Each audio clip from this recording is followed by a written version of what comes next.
दिनै मानसियानो निश्चय गावदों जागोन जुदि गाव मरदोंबा बबे सिलाइजों गावखो बे सिलाइया हाथियारा सोरनिमोन गभर्नमेन्टनि हाथियार ना एनजिअनि हाथियार आङो एबार देरहानानै फैयोबा नखर साख्रि होगोन गासिबो भेन्सार स्कुलखौ आङो गभर्नमेन्ट खालामगोन सोरखारि खालामगोन होनदोंमोन बोरै नखर साख्रि होनायाथ' दुरे थाक नोङो 10% बर' रायजोखौ साख्रि होनायसाय बेखौबोथ' आङो जेबो पलिसि लानो हायाखै आरो गभर्नमेन्ट भेन्सार स्कुलफोरखौ प्रभिन्सियेलाइज खालामनो जे मास्टारफोरनो जे एसुरेन्स होबोदोंमोन नोंथाङा दिनै बहा थांखो दिनै बहा थांखो दा बे हिसाबैनो आं नोंथांखौ होनदों नोंथाङा बर' रायजोनि गांनाय उखैनाय खौ सुफुंनो हानाय मोनसेबो खामानि मावाखै नंखायनो नोङो बरन्स हाग्रामा महिलारिनि दिनाव जानाय बिटिसि सुक्तिनि मोनखानाय दफाफोरखौ पावार एन्ड फांसनफोरखौ नों खोमोरबाय नंखायनो नोङो सासे मोजां पलिटिशियान नङा नोङो सासे गुड एडमिनिस्ट्रेटर नङा नोङो बर' जातिनि मोजांखौ नोङो साननो हाया नंखायनो नोंथाङा रिजिगनेसन होनानै दलद थानांगौ आरो बिटिआर एकर्डखौ माने केन्सेल खालामनानै गोदानै सोमावसारनानै गोदान एग्रिमेन्ट गोदान एकर्ड खालामफिननांगौ जाय एकर्डआव बर'नि गासिबो निरापत्ता आरो रैखाथि गासिबो एडमिनिस्ट्रेशननि पावार एन्ड फांसना जाहाथे थाफिनो बे जिनिसखौ खालामनांगौ होननानै आं खावलायदों बेखौ आङो नोंथांजों पलिटिकेल राइभाल बा बेबादि थांखि लानानै बुङाखै सासे बर'नि कनसियास सिटिजेन हिसाबै सिनियर सिटिजेन हिसाबै सासे एक्स एबसु वार्कार हिसाबै एक्स एबसु लिडार हिसाबै आङो खावलायदों एबसुनि मिनिंआनो बेनो जातिनि थैनाय थांनाय मान मर्यादाखौ जों बोरै रैखा खालामनो हायो जों बेबादि सानग्रा हग्रा मावग्राखौसो जोङो एबसु बुङो एबसुनि नाम लानानै बर' जातिनि खौ अलखदाव खोख्लैनाय बर' जातिनि पावार एन्ड फांसन फोजोबग्राखौ जोङो एबसु बुङा नंखायनो आंथ' सानो नोंथांनाव एबसुनि नाम लानायनि बिज्लाबसेबो नोंनाव थै गैया थै दङमोनबा नोङो बेबादि सुइसाइडेल बे एकर्डखौ नोंथाङा सहि होनो नाङामोन प्रमद बर' इउपिपिएल एबसुआ बेफोर बाथ्राखौ दिनै मानो बुजिनो हायाखै क्लजखौ मोजाङै फरायदोंना फरायाखै बिथांमोनहा फरायनानै क्लजनि मिनिं बा स्पिरिटखौ बुजिदोंना बुजियाखै बुजिदोंब्ला दिनै बिथांमोनहा बिनि सायाव बोरै गोजोनखो माबोरै गोजोननो हाखो एथ' दिन आन्दलन खालामबोबाय बर'लेण्ड होननाय बर'लेण्ड डिमान्डनि मिनिंआ मा रायजो माने मा गावखौनो गाव सासन गासिबो खालामजोबनो हानायनि जेनाखि गोहो बेखौ लुबैनायमोन दिनै बर'लेण्ड बिगाफ्रा बिटिसिआ मोनसे सेमि बर'लेण्ड बादि जाखानायखौ बेहाय थाखानाय पावारखौ खोमाजोबनाय जे एकर्ड खालामबाय बुजिनानै खालामखो ना बुजियालासिनो खालामखो फरायनानै खालामखो ना फरायालासिनो खालामखो होमब्ला बे बिटिआर एकर्डआव मा भाइटालिटि दं बेवहाय मा भेलु दं सिङाव हाबनानै नायबाथ' जोंथ' नुदों बेवहाय जेबो गैया नोङो माखासे डेभेलपमेन्टेल स्किमफोर दङ मेडिकेल कलेज बा नार्स कलेज बा माबा इन्जिनियारिं कलेज बा बहाबा माबा इनस्टिटिउसन बानायनाय बेफोर दङ बे थाथों बे गिदिर बाथ्रा नङा किन्तु मेइन जिनिसा जानांगौमोन जे बिटिसिनि ट्राइबेल मानसिफ्रा बर' मानसिफ्रा सासन खालामनायनि जे माबा दंमोन पावार दंमोन बे पावारखौ मानो थेर बेथेर खालामखो मानो खोमाखै आरो बेबादि एकर्डखौ बोरै सहि होनो हायो माबोरै लाबोखै दिनै बिटिआर एकर्ड जोंना नामानो बिराद गिदिरखा होननानै लायो मा फाग्ला भाषा बिलाय मा फाग्ला राव बे बिटिआर होननाया बिराद गिदिर सोदोब नामा काउन्सिलनि जायगायाव नोंसोर आर लाबोदों बिटिएडि खौसो बिटिआर होनदों एरियाखौसो बिटिएडि जेसेबां डिस्ट्रिक्टफोर दं हा दं एरिया दं गामि दं बेखौ बिटिआर होनदों रिजियन होनदों नामाव जेबो भेलु गैया बिनि सिङावनि जेनाखि पावार एन्ड फांसन बेसो जिनिसमोन दा दिनै बिटिसिनि पावार एन्ड फांसनखौ बिटिआर एकर्डआ जेथुके धंस खालामबाय दा बियो बर' जातिनि मोनसे रोखोमनि जोबस्रांनाय मोनखानाय जिनिसफोरखौ गासिबो जों दिनै खोमानानै लानाय लामायाव फैबाय दिनै बिटिआर एकर्डआ गासिखौबो धंस खालामबाय खोथा बुङो राकेश ब्रह्मआ बुंदों हाग्रामा महिलारि आरो रबिराम नार्जारिनि दिनाव हाजार मानसि बुथारनाय जादों बिथाङा बुंदों हाग्रामा महिलारिया 2 बोसोराव बिटिसि काउन्सिलाव खेबसेबो नुजायाखै बे हिसाबै देबरगाव समष्टिनि रायजो राजाफ्रा हाग्रामा महिलारिखौ समष्टियाव हाबहोनो नाङा आरो हाबहैयोब्ला माने सैमा मावजिखौ हाथर खुबैनाय बादि अन्थाइजों खुबैहरनांगौ बे मा सान्थिनि बानि नामा बेजों सान्थि लाबोनो नागिरदों ना बिटिसिखौ आरोबाव दुनाय अर सावफिननो नागिरदों हिंसानि लामा लाबोहोफिननो नागिरदों नोंथाङा सानदों नामा जे हाग्रामाहा मानसि गैया हाग्रामाखौ दिनै जुदि सैमाखौ खुबैनाय बादि मावजिखौ खुबैनाय बादि अन्थाइ खुबैयोब्ला बिनि उनावहाय रिएक्सना मा जागोन अब्ला नोंथांमोनहा सान्थि लाबोग्रा होनलाय बेबादि माने रायजोफोरखौ बुलाय सोलाय दावराव दावसि गावजों गाव होसोलायनाय बे बोसोनखौ मानो होखो राकेश ब्रह्मआ राकेश ब्रह्म फंबाय आंनि बैसोनियाव नों तुलनायाव नों बिराद उन्दैसो राकेश ब्रह्म फंबाय नों सासे दा पाब्लिक रिप्रेजेन्टेटिभ जाबाय now U R A government रेसपन्सिबल person नोंथाङा सासे इएम जानानै बाबु नोङो गोदोनि बे सेंग्रानि गुन्दामी खालामबोनाय गिल्टी खालामबोनानै मानसि बुथारबोनाय कन्ट्राक्ट मावबोनाय बुदला बुदलि खालामबोनाय दादागिरिखौ गारदो नों सासे पाब्लिक रिप्रेजेन्टेटिभ जाबाय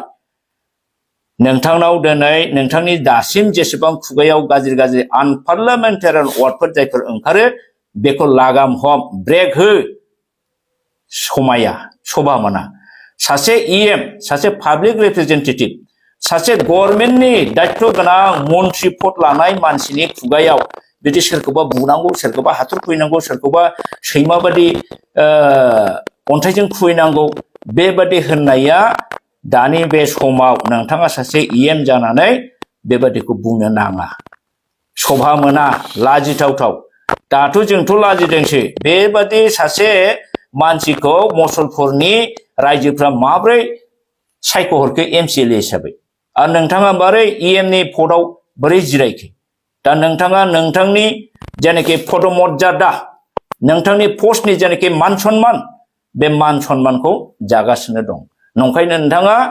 बेबादि आल्टु फाल्टु अगणतान्त्रिक आनपार्लियामेन्टारि वार्ड सोदोब बाहायनायनिफ्राय गोजानाव थानो आं खावलायबाय फंबाय हिसाबै बैसोआव दुइसिन हिसाबै सोलोंनांगौ गोबां दं मोजांखौ सोलों डेम'क्रेटिक वार्ड बाहाय पार्लियामेन्टारि वार्ड बाहाय सासे गुड लिडार जानो नाजा जनसाधारननि मोजां सिबिग्रा भद्र जानो नाजा नोंथाङा लाजिथावथावथार मोनसे समावथ' आंखौ नोंथांमोनहा बुंदोंमोन नोंथांमोननि पर्बजरानि इउपिपिएलनि प्रेसिडेन्ट लक्ष्मीनाथ ब्रह्म बिथाङा खर' गाज्रि जाबाय अमर सिंह ब्रह्मआ नंखायनो आबुल थाबुल बखियो होनदोंमोन नोंथांमोननि बे बेबादि सासे डिस्ट्रिक्ट लेभेलनि लिडारानो बेनि साननै सानथामनि आंखौ बुंनायनि साननै सानथामनि उनावनो सासे बुरि मानसिनि 20,000 मोसौ फाननानै मोननाय थाखाखौ खावनो थांनानै मानो हमनानै बुजाखै बेनो नामा नोंथांमोननि लिडारनि आदर्शआ दा बेफोरखौ नायबाथ' बिराद लाजिथाव बावनानै थांबाय नामा रेकर्डआथ' दंजोबो लक्ष्मीनाथ ब्रह्मआ गामिनि रायजोजों सासे बुरिनि थाखा खावनायखौ हमनानै बुजानाय दिनै नोंथाङाबो जुदि हाग्रामाखौ बुंनो हायोबा हाग्रामा ग्रुपनि बिपिएफनि मानसियाबो नोंखौ बुंनो हायोना राकेश ब्रह्म हाया जे राकेश ब्रह्मआ जेरावखि थाङा बेखौ होसो होसो हाथर खुबैनांगौ होननानै बुंनो हायो अब्ला बे बर' रायजोनि आबहावाया परिबेशआ माबादि जागोन दिनै नोंथांजों लोगोसे आङो बुंनो सानदों बिथां रन्जित कुमार बसुमतारी बिटिसिनि मावफुं सोद्रोमा इएम बिथाङा जेरैबादि हिर' लाइक गावखौनो हिर' बादि साननानै सम सम खोथा बुङो नाथाय बिथांनि खोथाया खोथाल' जानानै थायो बिथाङा साख्रिनि बेलायाव बुंदों सानसे समाव इउटिउबाव आं नुनो मोनदों दिनैनिफ्राय दानथामसो आगोलाव बिथाङा बुंदों जे बिटिसिहा 3rd grade 4th grade appointment होनो हानाय गोहो दं दाबो दं जों बेखौ होगोन 1000टा पस्टखौ अक्ट'बर नभेम्बरनि गेजेराव गय खान्दिसेबो जायालासे जोङो साख्रि होगोन होननानै बिथाङा बुंदोंमोन दिनै अक्ट'बर नभेम्बर डिसेम्बर मासआ जोबनोसै बहा थांखो रन्जित बसुमतारी अरफे बि फेरेंगा बिथांनि बुंनाय बाथ्राया दिनै बहा थांखो होनो हाबायना नोंथांमोना 3rd grade 4th grade circular होनो हाबायना आरो सार्कुलार होआलासेनो माबे साख्रि होनो थांदों बबे माला सार्कुलार होआ एडभार्टाइजमेन्ट माला होआ नोंथाङा माला होनो सानखो नोंथाङा बुंदोंमोन गय खान्दिसेबो जायालासे अक्ट'बर नभेम्बरनि गेजेराव जोङो 1000टा खालि बिटिसिनि पस्टआव थार्ड ग्रेड फर्थ ग्रेडखौ एपइन्टमेन्ट होगोन होननानै बुंदोंमोन बहा थांखो नोंथांमोननि बे खोथाफ्राथ' दिनै असार खुनु सार गैया दिनै नोंथांमोनहा बुङो सान्थि लाबोदों बिटिसिआव सान्थि लाबोदों बिटिआरआव सान्थि जाबाय आगोलाव बिराद असान्थिमोन बिटिआरआव मा सान्थि दं दिनै गावनि मोनखानाय गासिबो पावारखौ फोजोबस्रांनायखाय बर' बा ट्राइबेलनि क्षमताया जोबस्रांजोबनायखाय हारसा जाथिया दिनै मोजां मोननानै बिसोर गोजोनदों सिरि थाथ'दों नाथाय नोंथांनि बिटिसिनि रायजो राजा बर'फ्रा गोजोनदोंना गमामायै दिनै हाजार हाजार एनडिएफबि दिनै सारेन्डार जाबाय अस्त्र गथायबाय बिथांमोननि अबस्थाया दिनै मा बिथांमोनखौ हाथियार गारहोखांनायनि उनाव बिथांमोनखौ थांनानै थानायनि माबा राहा लामा नोंथांमोनहा लानो हादोंना 4 लाख करिया एक्सग्रेसिया नोंसोर माखासेनो होबाय गोबांनो दाबो होनो हायाखै थैनाय न'खरनो नोंसोर 5 लाख करि होनो बे एकर्डआव दङ नोंसोरनि बिटिआर एकर्डआव दिनैसिमबो मानो सासेनोबो थैनाय न'खरनो मानो होनो हायाखै होमबा नोंथांमोननि बे सुक्तिनि दामा बहा थांखो